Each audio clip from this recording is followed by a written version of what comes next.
Sa nakaraang kwento natin ay nakaramdam ng banal na kapangyarihan ang Phoenix mula sa kalasag ni Yonwoo at ipinaliwanag dito ang patungkol sa kalasag na tinatawag na Athena's Aegis.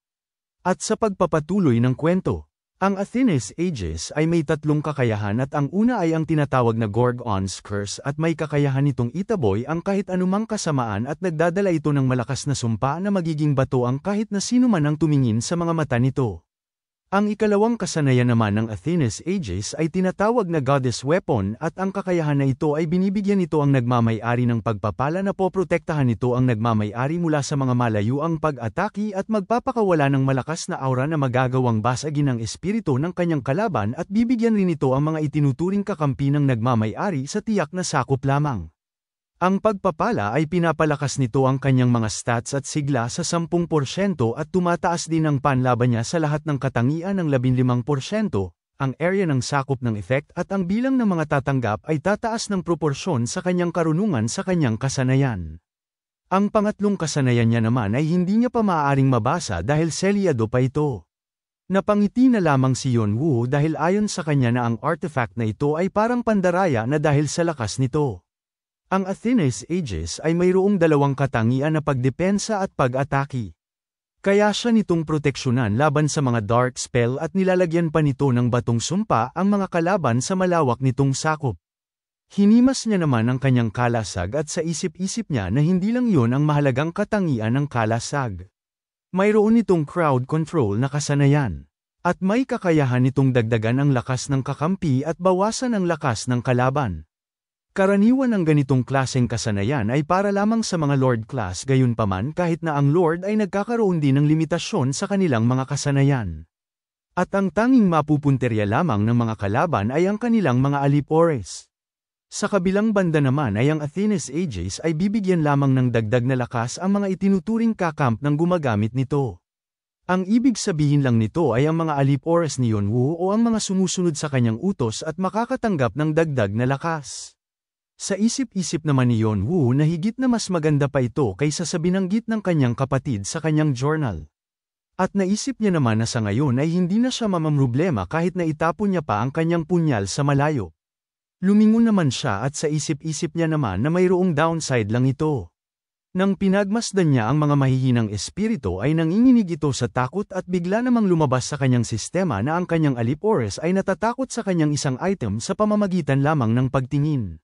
Bumaba naman ang kanyang kaugnayan sa kanyang mga alipores dahil dun. May bigla namang napagtanto si Yonwoo at kaagad niyang pinalabas ang itim na katangian mula sa kanyang bracelet at habang pinapalabas niya ito ay hindi naman ito makalabas ng maayos at nang walang ano-ano'y bigla na lamang naglaho ang itim na katangian na kanyang ipinalabas. Tiningnan niya naman ang kanyang Athena's Aegis at umiilaw ito kaya naman nakonpirma niya na hindi magkasundo ang kanyang kalasag at itim na bracelet dahil sa kanya-kanya nitong katangian. Ang itim na bracelet ay nagtataglay ng sumpa at itim na mana bagaman ang Athena's Aegis naman ay nagtataglay ng banal na katangian kaya naman napagtanto ni Yonwoo na kaya hindi nagiging magkasundo ang dalawang ito. Mayroon naman sumagi sa kanyang isipan at kaagad niyang inilabas ang espadang Vigrid dahil ang Vigrid ay banal na espada noon subalit ngayon ay isa na itong nagtataglay ng itim na enerhiya at napatanong na lang siya sa kanyang isipan na kung ano ba ang magiging reaksyon ng Athena's Aegis sa espadang puno ng dugo na espada ng demonyo. Ang sumpa ng demonyo na nagawang dungisan ng Vigrid ay itinataboy na ng kalasag. Ang banal na aspeto ng Vigrid ay nagsimula na muling lumabas subalit dahil matindi ang sumpa na nasa espada ay kinakailangan nito ng mas madaming banal na enerhiya upang lubusang matanggal ang sumpa. Napangiti na lamang si Yonwoo dahil tama nga ang kanyang hinala.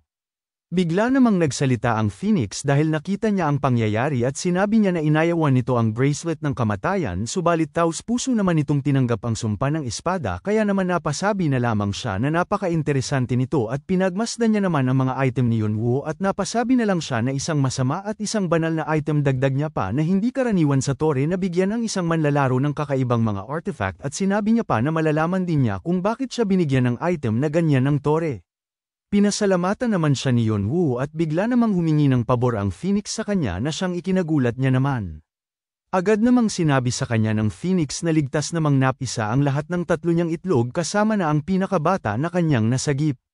Binati naman siya ni Yeonwoo at tugon naman ng Phoenix sa kanya na nasa kanya ang kanyang pagpapasalamat kaya naman ipinaliwanag na ng Phoenix ang patungkol sa kanyang pabor na hihilingin at sinabi niya na umaasa siya na bibigyan niya ng pangalan ng kahit anong gusto niya ang kanyang bunsong anak.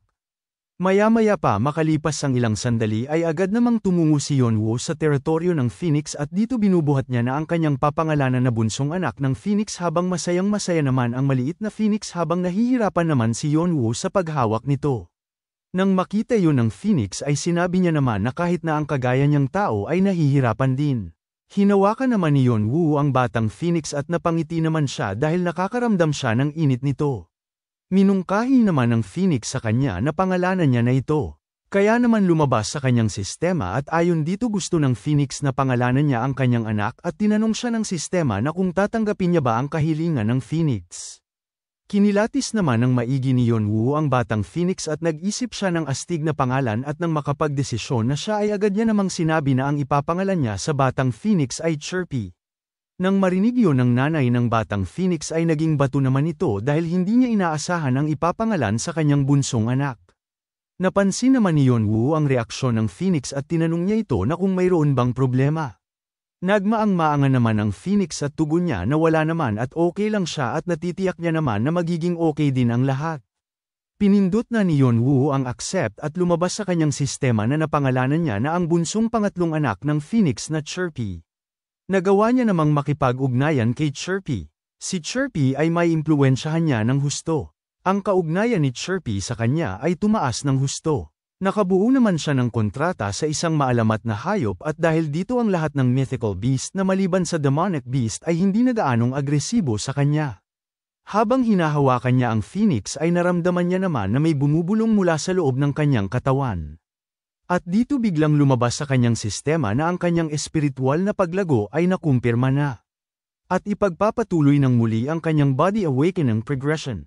Sa kasalukuyan ay nasa 99.1% pa lang ang kanyang awakening at mas tumaas na sa 99.5% ang kanyang body awakening progression. Napagtanto naman ni Yeonwoo kung bakit mas tumaas ang kanyang body awakening dahil sa kaugnayan niya sa batang Phoenix at naimpluwensyahan ang paglago niya. Mayroon na lamang 0.5% ang natitira sa kanyang body awakening progression at ayon pa sa kanya na malapit-lapit na makumpleto ang kanyang awakening kaya naman napagdesisyonan niya na lumipat na muna ng lugar at makalipas ang ilang minuto ay inilapag niya ang kanyang kalasag at napatanong naman siya sa kanyang sarili na kung paano niya ba gamitin ito. Napagdesisyonan niya naman na susubukan niyang lagyan ito ng mana. Bigla na lang lumipad ang Athena's Aegis at habang nasa ere ito ay napatanong naman siya sa kanyang isipan na kung ang ginagawa niya ba ay isang uri ng psychokinesis dahil para sa kanya ay napakadali nito higit pa sa kanyang inaasahan. Napagdesisyonan niya naman na paghiwalayin ang 9 na pirasong kalasag subalit nang walang ano-ano ay bigla na lamang itong sumabog at nagkalat ang mga piraso ng bawat kalasag. Napahawak na lang sa ulo si Yeonwoo at sa isip-isip niya naman na kung gusto niyang manipulahin ang mga ito ay kinakailangan niyang ituon ang kanyang pansin sa lahat ng 9 na piraso ng sabay. Sinubukan niya naman sa isa at ayon pa sa kanya na kaya niyang manipulahin ang isa nang walang problema. At sinubukan niya naman ang 2 piraso subalit nahihirapan siya at habang nahihirapan siya ay sa isip-isip niya na mas mahirap pa pala ito kumpara sa kanyang inaasahan. Ang kanyang pakiramdam ay parang gumuguhit siya ng hugis bilog sa kanyang kanang kamay at sa kaliwang kamay niya naman ay gumuguhit siya ng parisukat na mahirap namang pagsabayin. Kaya naman napagtanto niya na imposible niyang mapagsabay ang 9 na piraso. Naiisip niya naman na kapag gusto niyang pagsabayin ang 9 na piraso ay kinakailangan niyang ihiwalay ang kanyang kamalayan. Lumingon naman siya sa kanyang mga alip-ores na sina Bu, Noel at Ka at inutusan niya ang mga ito na magsasagawa sila ng pagsasanay. Kinagabihan ay naligo na si Yeonwoo at habang naliligo siya ay napabuntong hininga na lamang siya at agad niya namang tiningnan ang kanyang stats at sa isip-isip niya naman na ang heightened senses niya ay tumaas ng husto. At naalala niya naman kung bakit tumaas ng ganun ang kanyang heightened senses sa kadahilanang itinuon niya ito habang inihiwalay niya ang kanyang kamalayan habang nagsasanay gamit ang kanyang kalasag. Bumangon naman siya mula sa pagkakahiga niya sa tubig at ayon pa sa kanya na wala naman na siyang masyadong magagawa sa 11 na palapag ng tore hanggang sa mapisa ang kanyang itlog, kaya naman napagdesisyonan niya na ituon niya muna ang kanyang pansin sa pagsasanay ng kanyang kalasag pansamantala. Hinawi niya naman ang kanyang buhok at nagtataka siya na kung nasaan na ba sina Fante at Edora at bigla niya namang binuksan ang talaan ng ranggo sa ika-10 palapag ng tore at dito nangunguna si Edora na mayroong 25,000 na puntos habang siya naman ay pumapangalawa na mayroong 23,900 na puntos at ang pangatlo ay ang kanyang kapatid na mayroong 20,100 na puntos. Naisip niya naman na sa mga oras na ito ay nandito na sana sila sa ika-11 na palapag ng tore ngunit hanggang ngayon ay wala pa at ang ibig sabihin lang nito ay mayroong ibang problema ang bigla na lang naganap at nagtataka lang siya na kung ano ba ang nangyayari. Ayon pa sa kanya na hindi naman siya nag-aalala sa kanilang dalawa dahil alam niya naman na kayang-kaya nila ang mga sarili nila subalit inaasahan niya sana na bago pa mapisa ang kanyang itlog ay nandito na sina Fante at Edora. Wala naman na siyang naiisip pa at nahiga na siya ulit at nang nakahiga na siya ay naisip niya na sa tingin niya naman ay malaki na ang kanyang pagbabago ngayon. Lumipas ang 5 araw ay hindi pa rin nagpapakita sina Fante at Edora sa ika-11 na palapag ng tore. Sa loob ng 5 araw ay itinuon ni Yeonwoo ang kanyang pansin sa pagsasanay sa kanyang kalasag at nagawa niya ng hawakan ang 3 piraso na kalasag. Ang kanyang mga alip-oras ay nagawa niyang masanay ang mga ito at lalo pa itong lumalakas na umaabot na sa punto na kaya na nilang mag-isip para sa kanilang sarili. Habang pinagmamasdan niya na nagsasanay ang kanyang mga alip-oras ay sa isip-isip niya na sa ngayon ay kaya niya nang dalhin ang mga ito sa totoong laban. Tumalikod naman siya at tinanong siya ng Phoenix na kung aalis na ba siya ngayon. Tugon niya naman na oo dahil marami pa siyang gagawing paghahanda. Napagdesisyonan niya naman na kinakailangan niya ng umalis upang makagawa siya ng lalagyan para sa Flame of Life. Makalipas ang ilang minuto ay narating niya na ang teritoryo ng Albatross at sa isip-isip niya naman na nandito lang dapat yun. At dito may bigla na lang sumulpot na nilalang na parang malaki ang pakpak nito at nang makita niya yun ay napagtanto niya naman na ito na ang kanyang hinahanap at dito lumabas ang isang halimaw na dambuhalang Albatross at lumabas sa kanyang sistema ang Hidden Quest Albatross Hunt. Ang mga albatross ay kilala bilang linalamon lahat ng makikita nila. Dahil sa taglay nitong katakawan na gana sa pagkain, ang halimaw na ito ay naninirahan malapit sa kagubatan na nabubuhay sa takot na kainin sila. Upang mapatatag niya ang ecosystem sa ika-11 na palapag ng tore ay kailangan niyang patayin ang albatross at kunin ang mga itlog nito upang mapigilan na mapisa ito. Ang quest na ito ay kadugtong ng Flame of Life na quest. Ang kanyang gantimpala naman ay madadagdagan ang lahat ng kanyang stats ng 5. Napangiti naman si Yeonwoo habang humahangin ng malakas at pinalabas niya naman ang kanyang 2 punyal at tinawag niya ang kanyang mga alip-oras at nagsilabasa naman ang mga ito at kaagad naman siya naghanda ng pag-atake at napasigaw naman ang dambuhalang albatross at makalipas lamang ang ilang saglit ay nagawa na nilang matalo ang albatross at ngayon ay nilalamon niya na ito gamit ang kanyang Bathory's Vampiric Dagger at pagtapos niyang malamon ito ay naisip niya naman na ang albatross ay pumapangalawa kay Volca sa lakas at naisip niya rin na hindi niya pa kayang i-convert ang kaluluwa ng albatross sa pagiging spirit familiar niya dahil sa sama ng loob nito sa kanya subalit magiging posible rin ito kalaunan. Binati niya naman ang lahat ng kanyang alip-oras at bigla niyang binigyan ang mga ito ng tinatawag na butil ng espiritu at isa-isa niya nang binigyan ang kanyang mga tapat na alip-oras. Lumabas naman sa kanyang sistema na ang mangkukulam na si Bu ay mas lumakas pa at ang lahat ng kanyang stats ay nadagdagan ng 1 puntos. At ang dambuhalang si Noel naman ay lumakas din at ang kanyang kagalingan ng kamay ay nadadagdagan rin ng 3 puntos. At si Ka naman ay nadagdagan ng kanyang lakas at buhay ng 2 puntos. Gumamit naman siya ng mga kaluluwa upang makagawa ng mga butil ng espiritu at parang epektibo naman ito sa pagpapataas ng antas ng kanyang mga alip-oras. Kapag kumakain sila ng isa nito ay nadadagdagan ng kanilang lakas kaya naman napagdesisyonan niya na kailangan niyang gumawa ng maraming butil ng espiritu para sa kanyang mga alip-oras. Makalipas ang ilang sandali ay kinuha niya na ang mga itlog ng albatross at naisip niya na walang kahirap-hirap ang pagpatay nila sa dambuhalang albatross kaysa sa kanyang inaasahan at wala naman siyang nagawa dahil ang kanyang mga alip-oras ang gumawa ng halos lahat ng trabaho sa pagpapatamba ng dambuhalang albatross. Tiningnan niya naman ang kanyang kakailanganin na materyales sa paggawa ng lalagyan ng Flame of Life at ayon pa sa kanya na napapahanga siya dahil ang tangi niya lamang na gagawin ay ang umupo at manood na tumaas ang mga stats nito dahil ang kanyang alip-oras na ang bahala dito. At naisip niya rin na madali niya lamang makukuha ang mga natitirang materyales at ang sunod niyang kukunin na materyales ay ang tinatawag na Shadow Snake's Apple. At kaagad niya namang inaya ang kanyang alip-oras. Makalipas ang ilang oras ay lumipat ang eksena sa pangkat na ito na tinatawag na Trinity. Hingal naman ang nasa unahan at napamura na lang siya. Napatanong naman ang lalaking nasa likuran kung gaano pa ba kalayo ang kanilang lalakarin. Minungkahi naman ng babaeng elf na magpatuloy lamang sila dahil malapit-lapit na rin naman sila sa kanilang pupuntahan. Sinabi naman ng lalaking hingal na dahil sinabi niya na malapit na ay naniniwala naman siya kaya naman inaya niya nang magpatuloy sila sa kanilang paglalakbay. Ang Shadow Snake Tunnel ay ito ang pinakamahirap na raid para sa pangkat na ito.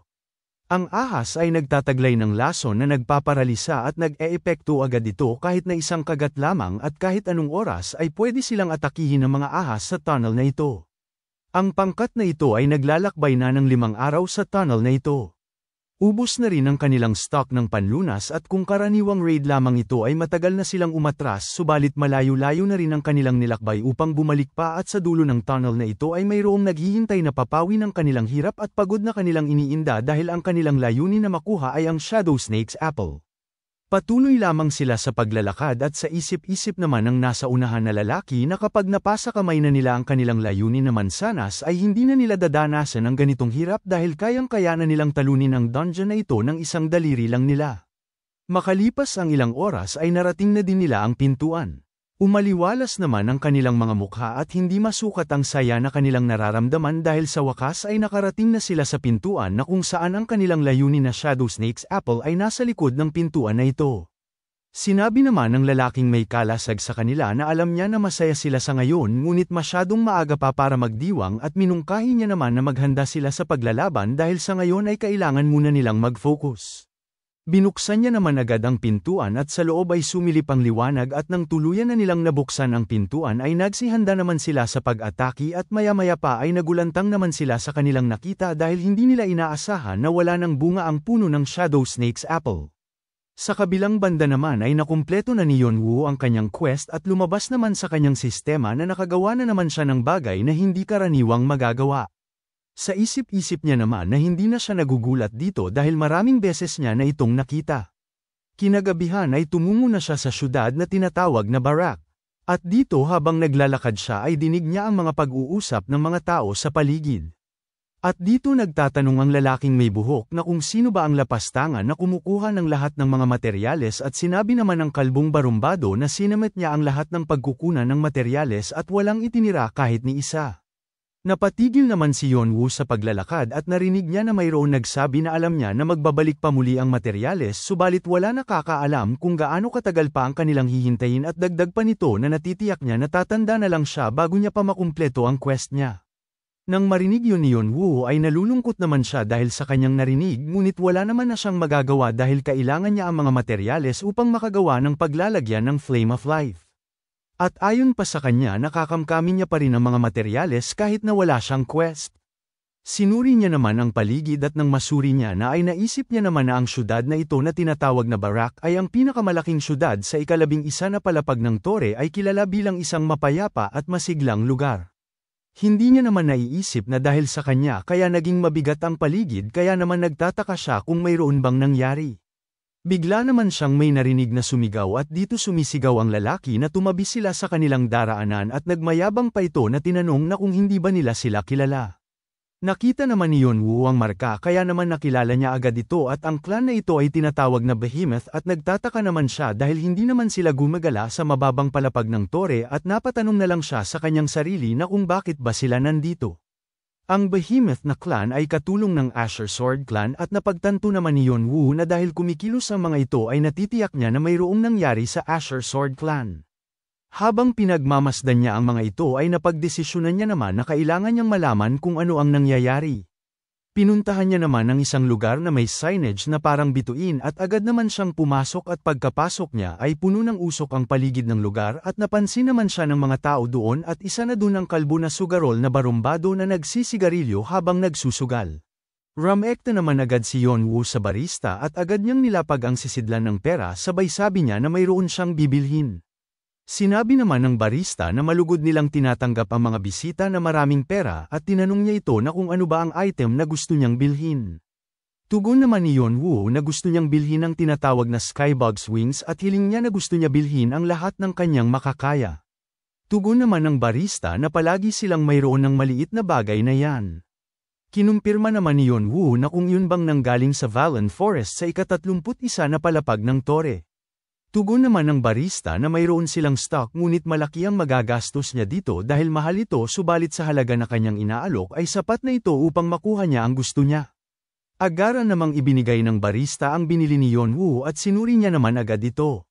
Sinabi naman ni Yeonwoo na mayroon pa siyang bagay na pinagtataka at kaagad niya namang inilapag ang pera.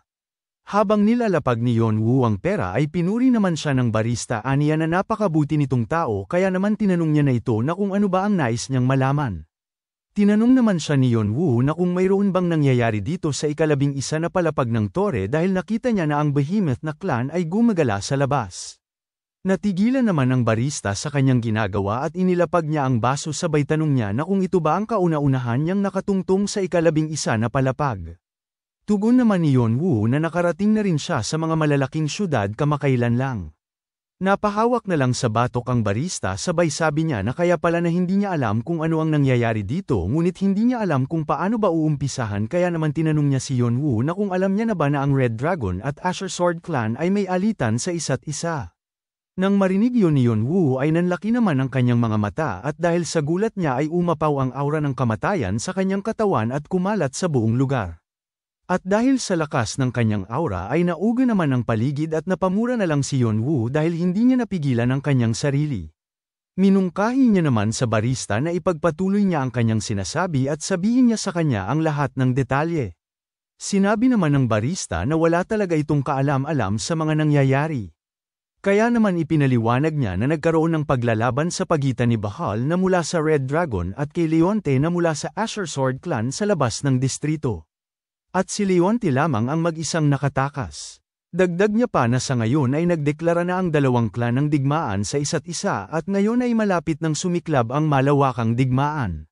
Hindi naman akalain ni Yeonwoo na naglaban sina Bahal at Leonte kaya naman napagtanto niya na kapag ang dalawang matataas na ranker mula sa malalaking clan ay hindi na maiiwasan ng digmaan at hindi naman inaasahan ni Yeonwoo na mas nagiging interesante na ang nangyayari. Sinabi pa ng barista sa kanya na magaganap ang digmaan dito sa ika-11 na palapag. Tinanong naman ni Yeonwoo ang barista na kung bakit dito.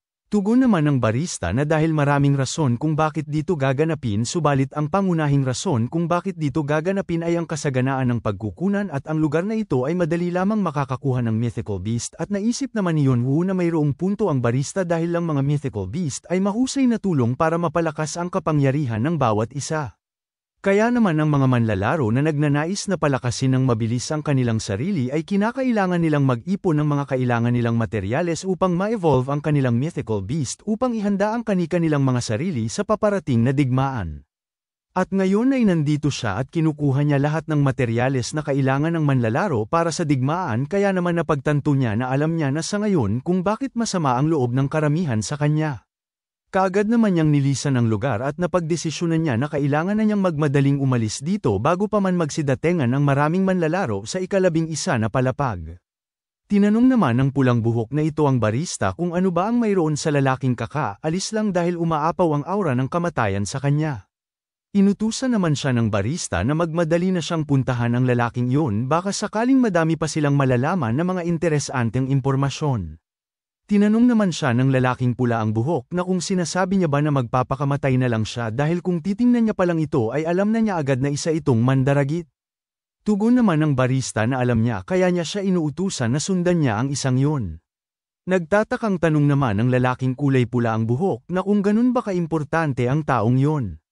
Tinanong naman siya ng barista na kung wala ba siyang mga mata at agad niyang sinabi na ang maskara na yun ay ang nag-iisang tinatawag nilang hoarder. Makalipas ang ilang minuto ay nakalayo na si Yeonwoo sa lugar at nandito na siya ngayon sa kagubatan. May bigla naman siyang napansin at agara naman siyang tumigil at tinanong niya ang mga sumusunod sa kanya na kung hindi pa ba oras para lumabas na sila. Hinubad naman ng lalaki ang kanyang hood at ang lalaking ito ay miyembro ng Behemoth na clan at kinumpirma niya na kung siya ba ang tinatawag na hoarder. Hanggang dito na lang muna mga bossing. Kung gusto mong subaybayan ang kwentong ito, mag-like, comment, subscribe at i-hit mo na rin ang notification bell para ikaw ang unang makapanood pag may bago tayong upload. Kita-kits sa susunod mga boss!